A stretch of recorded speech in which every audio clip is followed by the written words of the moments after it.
안녕하십니까. 참명상 체계에 대해서 전번 시간에 이제 깨달음까지 얘기를 했었어요. 차를 한 잔 마시면서 깨달음을 얻는다.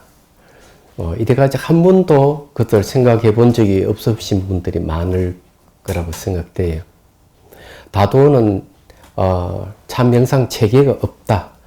제가 이제 말씀드렸는데, 참명상에는 참명상 체계를 갖추고 있다고 얘기를 했죠. 그것이 어떤 의미를 갖고 있는지를 우리가 생각을 좀 해봐야 돼요. 우리가 보이고 들리고 느끼고 아는 세계는 이 감각으로 둘러싸여 있어요. 시각이라는 감각, 청각, 귀로 듣는 것, 후각, 미각, 맛보는 것, 음식이죠. 그 다음에 이제 접촉되는 촉각, 이런 감각으로 둘러싸여 있는데, 감각의 벽을 넘어서지 않으면은 우리는 탐진치에 갇혀서 괴로움에서 못 벗어납니다. 감각은, 좋은 감각은 탐욕을 일으키고, 싫은 감각은 분노를 일으키고, 무덤덤한 감각은 어리석음, 무지를 일으켜요. 그렇기 때문에 이 감각의 정체를 바로 아는 게 상당히 중요해요. 그래, 첫 번째는 감각의 벽을 넘었어야 돼요. 두 번째는 이제 어느 문자의 벽을 넘었어야 돼요. 이 감각에서 모든 감정과 심리가 일어나는데, 그 감정과 심리라는 건 전부 다 언어와 결합될 수 있는 것들입니다. 그럼 언어는 어떤 역할을 하느냐 이러면, 자, 예를 들어서 이 얘기를 하죠. 이 찻잔 있는데, 우리는 이걸 찻잔으로 부르지만은, 이거는 주관적으로 우리가 찻잔이라고 하자고 서로 약속했을 뿐이에요. 이 말은 뭔가 하면은, 찻잔이라는 말과 찻잔 그 자체는 별개의 것이라는 거죠. 그걸 어떻게 알 수가 있느냐? 찻잔은 던지면 깨져버려요. 그건 찻잔이라는 말은 던져도 안 깨집니다. 그래서 이 언어락 하는 거는, 언어를 통해서 사물을 보면은 사물에 늘 고정되어 있고 분리되어 있고 스스로 존재하는 것 같이 보여요. 실질적으로는 변하는 거고, 상호 의존 관계를 갖고 있기 때문에 내재하는 실체가 없는데도 불구하고 우리는 어느 문자를 통해서 세상을 보면은 그렇게 보이는 거죠. 언어는 인식의 수단이 지나지 않는데, 인식의 매개 역할을 하는데도 불구하고 우리는 언어가 인식 대상이 되어 있는 거죠. 얘기하자면. 그렇기 때문에 이 언어를 탈피해야 돼요. 언어의 벽을 넘어서야 돼요. 이 두 번째가 바로 그거예요. 세 번째 넘어서는 건 생각입니다. 생각도 내적 언어라 그러죠. 생각도 거친 생각이, 미시한 생각이 있는데, 생각의 벽을 넘어서야 돼요. 그랬을 때 우리는 온전한 진실의 세계를 맛볼 수가 있습니다. 그게 일미입니다. 한 가지 맛. 공성이라고 그러기도 하고, 진여라고 그러기도 하고, 주인공이라고 그러기도 하고, 한 물건이라고 그러기도 하고, 화두라고 그러기도 하고, 불성이라고 그러고, 다양한 이름을 갖고 있어요. 그게 이제 직접 이제 만나게 되죠. 이 세 가지 벽을 뛰어넘어야 됩니다. 그렇다고 감각을 없애자는 얘기도 아니고, 어느 문자를 없애자는 얘기도 아니고, 생각을 없애자는 얘기는 아니에요. 우리는 그 정체를 바르고 알면은 됩니다. 감각의 정체를 바르게 알고, 말과 생각의 정체를 바르게 꿰뚫어 볼 수가 있어야 돼요. 그게 명상을 통해서 가능하다는 거죠. 그래서 이제 오늘은 이제 그 얘기를 좀 해보도록 하겠습니다. 우리 차를 한 잔 마신다. 커피 맛도 괜찮고 음식 맛도 상관없어요. 우리가 중요하게 여기는 것은 이 감각의 영역을 벗어나는 게 상당히 중요하다. 감각의 벽을 넘어서야만이 진실이 보인다. 감각이라 하는 느끼는 것이기 때문에 받아들이기만 하지 그 안에 판단 기능이 없어요. 감각은 지혜를 일으키지를 않습니다. 판단 기능이 받아들이기만 해요. 느끼기만 한다는 건 그런 뜻이에요. 그래서 이 감각의 벽을 넘어서야 되는데, 이건 좋은 감각은 탐욕, 싫은 감각은 분노, 이 무덤덤한 감각은 어리석음을 일으켜요. 그래서 이제 중요한 게 차를 맛보면서 맛이 좋으면 좋은 데서 끊는 게 제일 좋고, 맛이 없다면은 아이고 맛이 없어 싫어하는 마음이 생기면 거기서 딱 끝나면 좋아요. 거기에서 더 진행되면 분노가 화가 일어나니까. 무덤덤한 맛이 있다, 무덤덤한에서 딱 끝나는 게 좋아요. 그렇지 못하기 때문에 이제 문제가 발생한. 그래서 이제 직관과 추리, 특히 이제 샤티락하는 알아차림이라는 직관을 사용해야 돼요. 그러면 이제 그 샤티락하는 알아차림은 이게 다르면 달다, 쓰면 쓸다, 이렇게 알아차리기만 하는 거죠. 차를 이렇게 맛보면서. 그래서 이제 그런 경지에 이르면 어떤 순간 이제 알 수 있는 게, 차를 맛보는 순간순간의 감정의 생각이 끼어들지 않으면은 이제 그것을 삼매라는 말을 씁니다. 찰나삼매. 삼매는 마음의 고요함이라는 뜻이거든. 순간순간 마음이 고요해지는 거죠. 이럴 때 이제 반전이 일어난다는 거죠.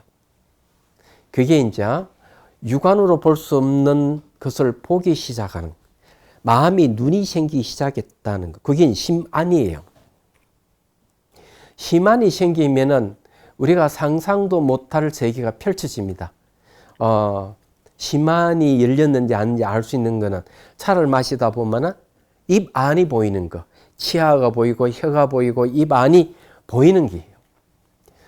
그때 차 맛을 보면 차 맛이 생겼다 사라졌다 하는 것을 관찰이 가능해지. 보는 것 속에서 관찰 속에서 일어나고 사라짐을 알아차리게 되는 겁니다.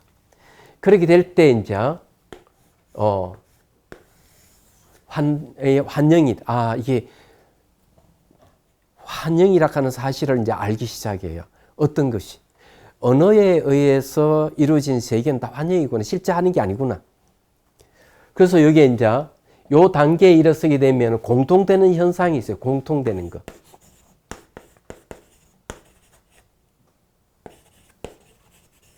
모든 존재의 공통되는 현상이 뭔가 생기고 사라진다는 것. 자기부터 해고 온 우주가 생기고 사라진. 여기서 벗어나는 게 아무것도 없구나 하는 거 알게 돼. 차 맛이 그러면은, 차 맛이 생기고 사라진다면은 시각적인 감각, 청각적인 것, 후각적인 것 전부 다 생기고 사라지거든요. 감각의 세계가 변한다 하는 걸 이해하기 시작하는 거예요. 그러면서 고정되어 있고 분리되어 있고 스스로 존재한다는 것은 환영이군, 지나지 않는구나. 그래서 환의 세계로 들어가는 거예요. 이게. 이때는 이제 이때부터는 이제 여기서 경단계는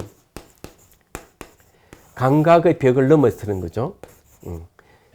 이 감각의 벽을 넘어선다. 환단계는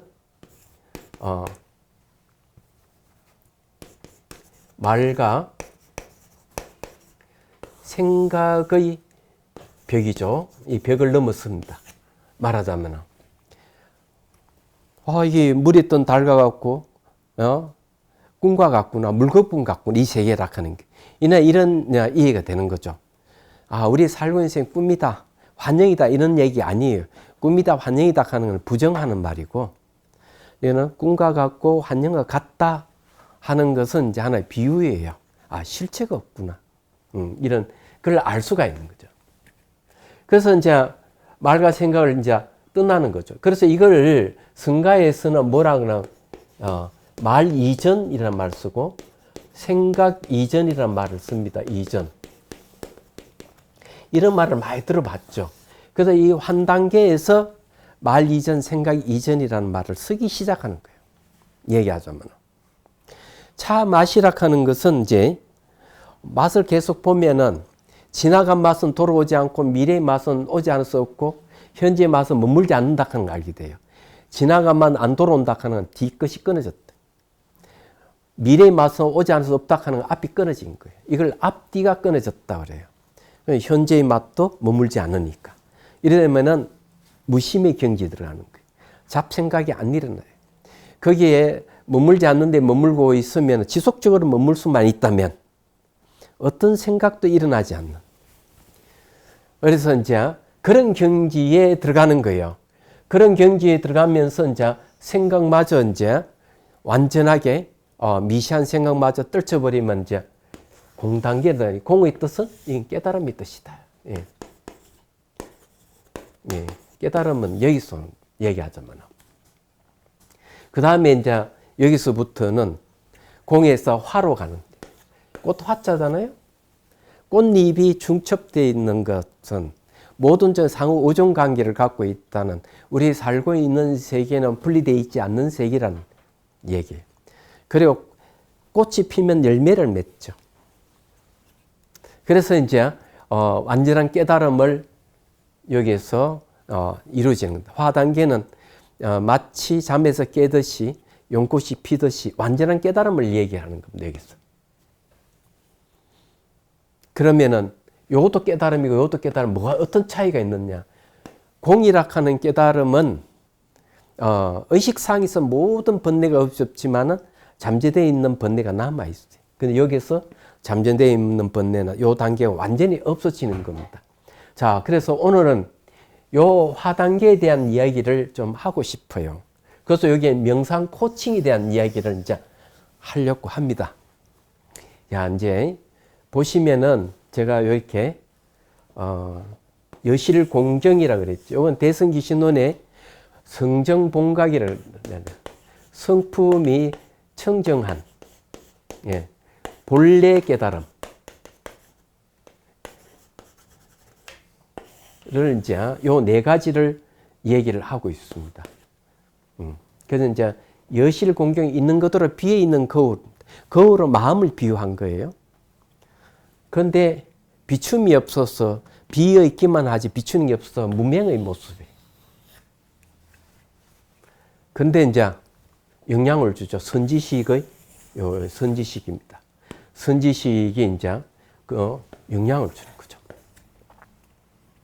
영향을 주면은 이제 이 생사 문제를 생각하게 되죠. 또는 어떤 불이 난다든지 홍수가 진다든지 집이 무너진다든지 그런 걸 통해 가지고 각성하게 되는 거죠. 죽음에 대한 각성. 그래서 이제 범부의 깨달음이 일어나요.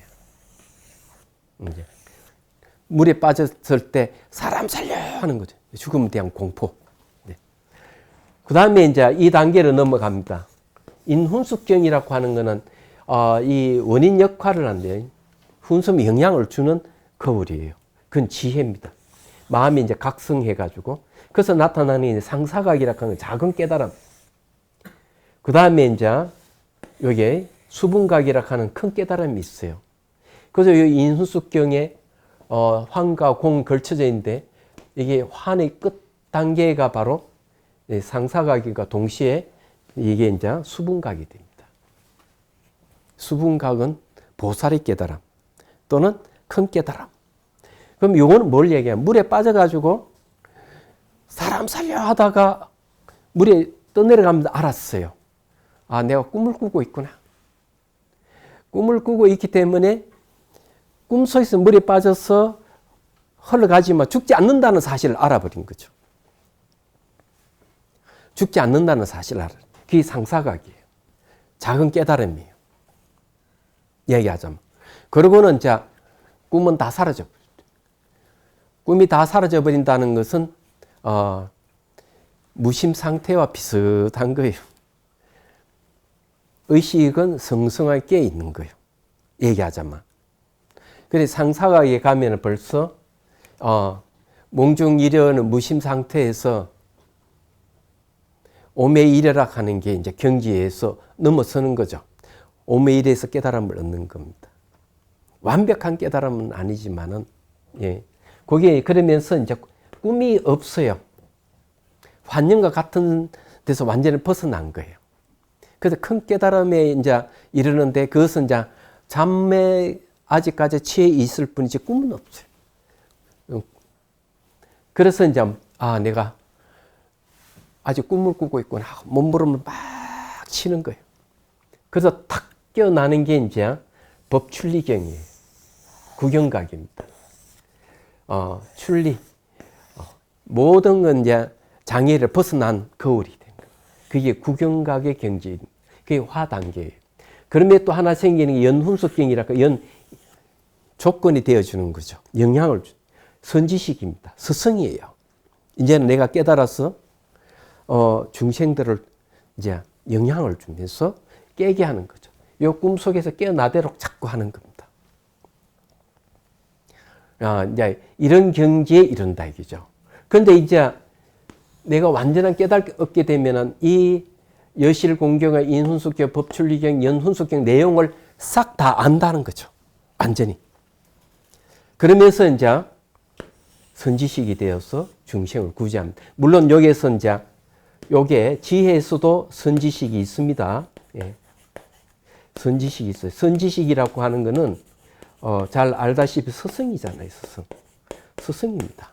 근데 요 지혜는 안스승입니다. 안스승. 요 이제 연훈숙경 요거는 이제 밖의 스승이에요. 예.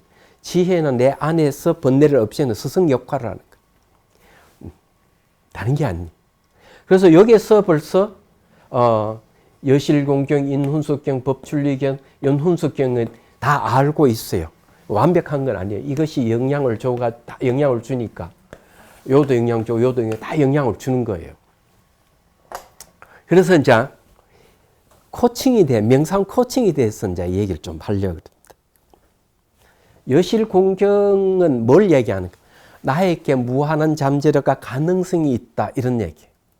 내가 아직까지 완전하게 삶과 죽음에 대한 각성이 안 일어났지만 이렇게 선지식의 영향을 받으면 각성이 일어나죠. 그래서 알게 되는 게 나에게 무한한 잠재력과 가능성이 있구나. 나한테 갖춰져 있구나 하는 거죠. 인훈숙경은 뭐냐면 지혜인데 모든 문제, 삶과 죽음 문제를 해결할 수 있는 수단도 나에게 갖춰져 있구나. 네. 법춘리경이라고 하는 이거는 뭘 얘기하는가 하면 모든 문제의 해답은 나한테 다 갖춰져 있네. 밖에서 찾을 필요가 없다 하는 걸 얘기해 줘요. 연훈숙경은 뭐냐면은 나에게도 남에게 좋은 영향을 주어서 그 사람을 고통에서 벗어나게 해줄 수 있는 힘이 있네. 그러니까 인도해 줄 수 있는 능력을 얘기해. 그런 것도 갖춰져 있다는 걸 알게 되는 거죠. 보통 이제 코칭 이러면 딱 세 가지밖에 없어요. 나에게 무한한 잠재력이 있다. 모든 문제 해답은 나한테 있다. 그리고 연순숙경은 뭔가 하면은 모든 문제 해답을 해결해 줄 수 있는 파트너가 필요하다. 안내자가 필요하다. 이 정도밖에 없어요. 그런데 인훈숙경이 여기 뭔가 하면 문제를 해결해 줄 수단도 나한테 갖춰져 있다. 이게 명상 코칭이에요. 그래서 완전한 깨달음 얻은 스승은 중생들을 평등하게 대하면서 이런 사실을 다 아는 겁니다. 얘기하자면. 다 알고 지도를 하는 거예요. 이게 아주 중요하다는 겁니다. 그래서 이제 수행을 여기에서 이제 처음 출발할 때부터 가다 보면은 하나하나 이제 알게 된다.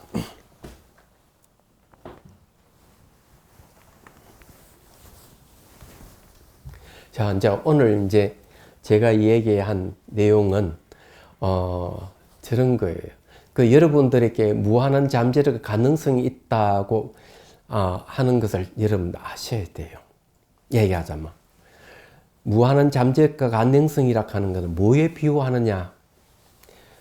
금강석에 비유합니다. 그래서 이제 나한테 금강석이 있는데 이 금이라 하는 순수한 금은 잡석하고 섞여 있는 거예요. 이 섞여 있으면은 금을 이렇게 추출해 내려면 어떻게 해야 되냐? 용광로 속에다가 집어넣어 가지고 잡석하고 금을 분리시켜야 돼요. 그 용광로가 뭐냐는 거지. 기수행입니다. 여기서는 차명상이죠. 차명상을 통해 가지고 잡석을 버리고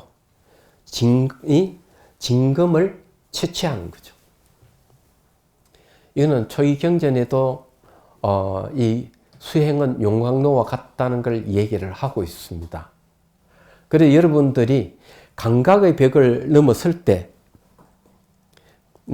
벌써 이제 감각의 정체를 아는 거예요. 아, 이 느낌이라고 하는 건 생겼다 사라졌다 하는 거는 소유할 수 있는 게 아무것도 없구나 하는 걸 알 수가 있는 거죠. 얘기하자면.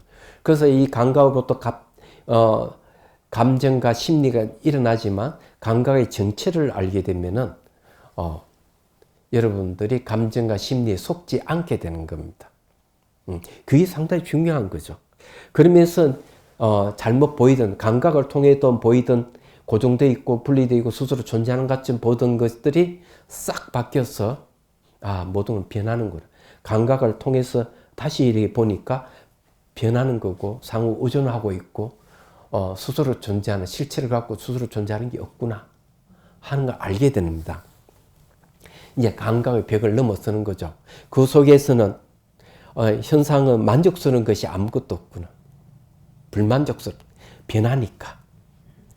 왜냐하면 만족스러우면 고정되어 있는 아름다운 것이면 취하고 싶은데 이게 변한다 이게야. 변하면서 안 좋은 쪽으로 변하면 더 불쾌감을 가지게 되죠. 그래서 이 조건 지어진 것들, 형성된 것들은 만족스러운 게 아무것도 없다 하는 걸 알게 돼요. 감각의 변화를 통해서. 그리고 거기서 자기 뜻대로 할 수가 없어요. 뜻대로 할 수 없다가 생긴 걸 사라지게 하거나 사라지는 걸 생기게 하거나 이게 안 된다 하는 걸 알게 돼요. 무아예요. 그런 걸 이제 무상고 무아를 이제 알면은 한 단계로 넘어가는 겁니다. 그러면서 이제 뭐가 생긴 지혜가 생기기 시작하는 거죠. 감각의 벽을 넘어선 겁니다. 그렇지만 아직까지 개념은 있는 거죠. 차를 마시면서 생겼다 사라졌다 하는 것도 알고 보면은 개념이잖아요. 언어와 결합될 수 있는 것이죠. 그래서 이제 여러분들이 여기 좀 깊이 들어갈 때는 어떻게 차 맛을 보면서 생기는 순간순간 찰나찰나 변화를 보면서 처음 중간 끝을 봐야 돼요. 생기는 처음 중간 끝을 보고 차 맛이 사라지면 처음 중간 끝을 봐야 돼요. 그러면은 뭐를 발견하게 될까? 야, 이게 처음 중간 끝을 아무리 살펴봐도 생기는 것 분명히 있는데 자취가 없구나. 그리고 사라지는 순간순간 자취를 안 남겨요. 똑같아요. 생기거나 사라지는 거나. 차 맛의 감각이 그렇다면 몸이 일어나는 감각도 그렇고 소리도 그렇고 냄새도 그렇고 보이고 들리는 세계도 그렇다는 걸 이해하게 되죠. 환경과 같고는 보이는 것은. 이런 걸 명확하게 여러분들 알게 돼요. 그러면서 이제 지혜가 생기는 게 인훈석경이에요. 범부의 깨달음은 뭔가 하면 지나가고 난 뒤에 반성하는 거. 한 달 전에 아이고 내가 말을 잘못했구나 행동을 잘못했구나 상대가 오해하게 생겼네? 이래 반성하잖아요. 한 달 지나서 반성하는 건 늦죠. 하루 지나서 또 반성하는 것도 늦어요. 지금 말하는 순간 어이구 내가 이런 말을 해서는 안 되는데 말을 잘못했구나. 바로 알아차리고 정정할 줄 알았대. 아이고 잘못했습니다. 제가 말을 잘못했네요. 실례했습니다. 죄송합니다. 이렇게 말을 다시 이렇게 고친다든 행동을 고칠 때 이제 이 상사각으로 갈 수 있는 거예요. 상사는 깨달음과 비슷한 작은 깨달음이에요. 그러다가 이제 이 의식상의 번뇌가 다 사라지는 경계를 들어. 그것이 뭔가 하면은 주객이 처음에 완전히 깨달기 전에 나타나는 현상이 주객이 없다 하는 알. 부처와 중생이 평등하다 하고 아는 거예요. 그리고 온 우주 법계가 하나인 줄 알아요. 얘기하자면 공동체를 아는 거죠. 그리고 마음이라 하는 게 등 호공의 호공 세계와 같이 두루하다고 아는 거예요. 마음의 크기가 무한하게 커지는 거죠. 얘기하자면. 그러다가 이제 깨달음에 들어가면은 이제 확실하게 마음의 바탕에는 마음 움직임이 없다는 사실을 알게 되고, 마음의 크기가 등 허공에, 허공의 세계에 두루하다는 걸 알게 되고, 예, 알게 되는 게 아니라 그렇게 되는 거죠. 그 자체가 되는 거죠. 중생과 부처가 평등하다는 자체가, 법계가 하나락하는 것. 우주 법계가 수많은 안드로메다 성운에 수많은 태양계가 있지만 모두가 하나의 공동체라는 것. 이걸 아는 거예요. 그 깨달음이에요. 말하자면. 자, 그런 상태에서는 이제는 지각이 있는 중생들을 위해서 이제 연민의 수행을 하는 거죠. 계속 구제하는, 도움을 주는 수행을 하는. 그게 이제 공단계에서 하는 공의 뜻이, 깨달음의 뜻이 이제 깨달음의 그 명상정원에서 수행해 가는 거죠. 차 맛을 통해서 갈 수가 있다는데 매력적인 거죠. 그래서 이제 인훈숙경이 뭐냐면은 지혜가 생기면서 내 안에 지혜가 생기기 시작하는 거예요. 그래서 이 지혜가 뭘 하느냐? 번뇌를 싹 없애고 법신을 이루는 거죠. 법공신이라고 합니다. 일체 모든 것이 실체가 없는 공이라 하는 한 가지 맛을 아는 거죠. 그것이 하나의 몸이 되는 겁니다. 그게 인훈숙경에서 하는 일이에요. 그래서 이제 이 상사각에서 수분각으로 넘어가는 겁니다. 나한테 무한한 잠재력과 가능성이 실현되는 것이죠. 얘기하자면. 실현되기 때문에 이제 저 얘기를. 만일 나한테 무한한 잠재력 가능성이 없다면 그 가능성이 범부가 성인이 되고 중생이 부처가 될 수 있는 그런 능력이 갖춰져 있지 않다면 저게 불가능한 겁니다. 안 되는 거예요. 얘기하자면. 그래서 차를 마시면서 차를 통해서 차 맛을 통해서 알 수가 있는 거죠. 그 여러분들이 그런 이야기 많이 들어봤죠. 누구는 집 한 채를 팔아서 차를 사서 마신다. 놀라운 일이죠. 저기도 대만에서 제가 갔을 때 들은 이야기인데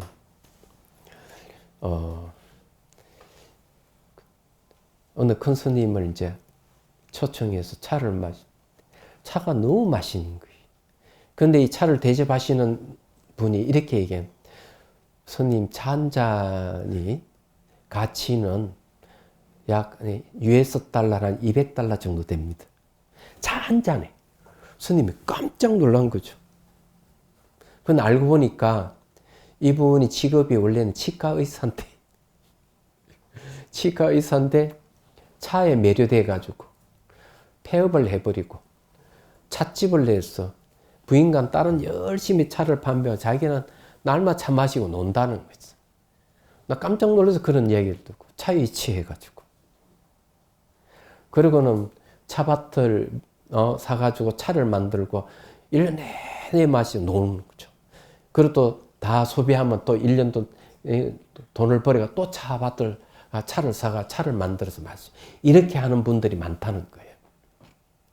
그런데 감히 얘기를 하자면은 그런 분들은 차 맛이란 감각의 영역에서 못 벗어난 거예요. 얘기하자면. 우리는 그 영역에서 벗어나야 된다는 얘기. 그랬을 때 우리 삶이 더 풍요로워지는 겁니다. 의식이 각성이 되는 거죠. 이게 중요하다. 이 말씀 드리고 싶은 거예요. 이런 내용을 얘기하는 그런 겁니다. 그래서 이제 이 법출력이 가면 완전히 이 두 가지의 장애를 벗어나요. 상박과 추중박에서 벗어납니다. 상박은 모양의 속박에서 벗어나고 추중박은 각의 인연에 거칠고 무거운 속박에서 벗어나요. 여러분들은 이게 생활하면서 수많은 사람들하고 인연을 맺고 사는데 그 중에서는 정말 얼굴을 맞대고 싫은 사람들 얼마나 많아요. 그러면서 만나잖아요. 예. 어쩔 수 없이. 말씀드리고 싶은 거는 그런, 안 좋은 인연. 동지섣달 무자르듯 탁 잘라버려야 돼요.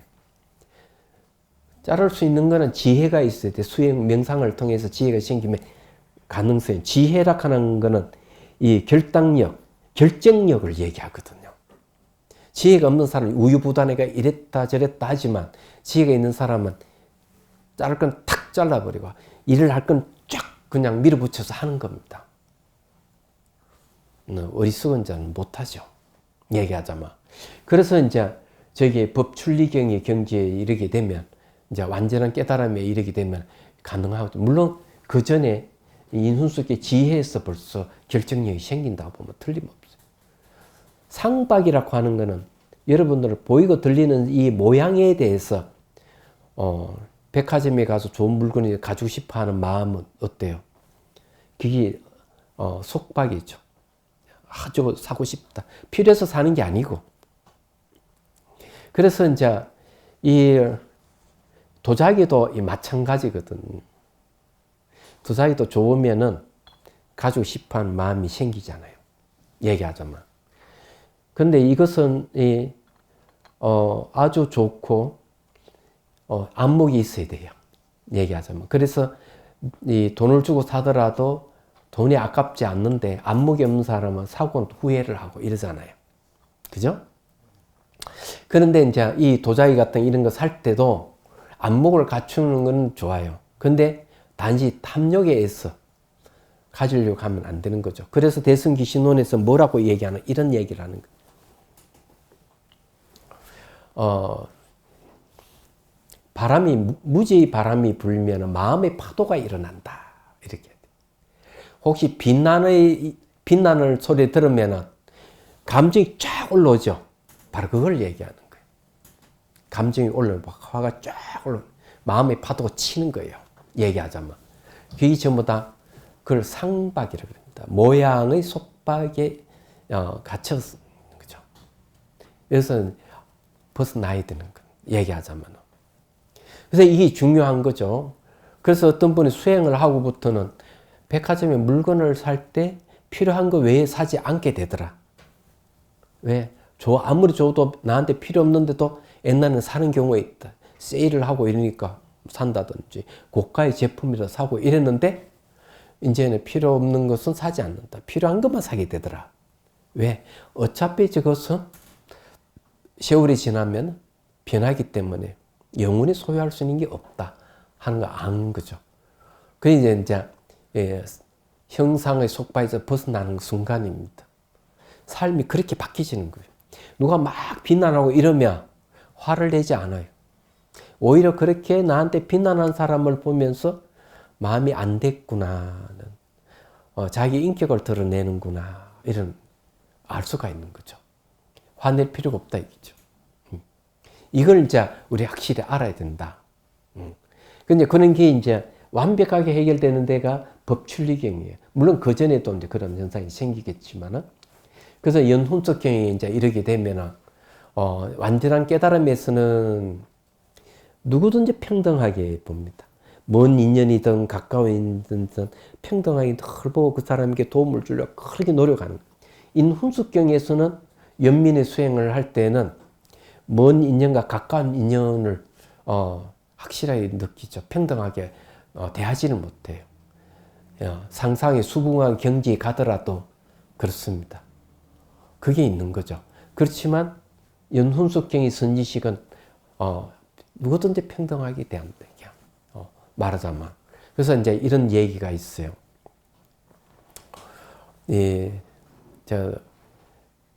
옛날에 달람살라에서 한 1년 살 때 이제 들은 얘기인데,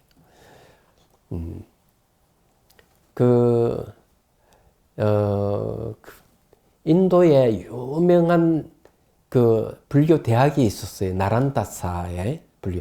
그래서 우리나라 해초 스님도 가서 공부했던 곳입니다. 현장 스님도 가서 공부를 했고, 그런 곳인데, 거기에 이제 총장이 날마다 부처님을 모시고 절을 올리면서 늘 기도를 하고 이랬는데, 10년이 지나고 20년 지나도 별로 감흥이 없었던 거야. 그래가지고 스님이, 이거 효과도 없구나 하고 그만 그 불상을 부숴버렸어. 그리고 버려버렸어. 얘기하자면. 그랬더니만 이제 꿈에 부처님이 나타난 거예요. 너덜너덜한 상태에서. 너의 곁에 늘, 너의 곁에 있었지만은, 너가 나를 알아보지 못. 너가 번뇌에 휩쓸려 가지고 나를 알아보지 못했을 뿐이다 하고 이 얘기를 하는 거예요. 그래서 깜짝 놀란 거죠. 꿈에 나타나가지고. 근데 비슷한 이야기도 있어요. 극락세계 갔다 오시는 스님 이야기는 그런 거죠. 극락세계에 이제 가는데 어느 스님이 인도에 가는데 개울을 건너야 되는데 다리가 없는 거예요. 그래서 인도하는 스님이 이렇게 스님 연부를 한번 하십시오.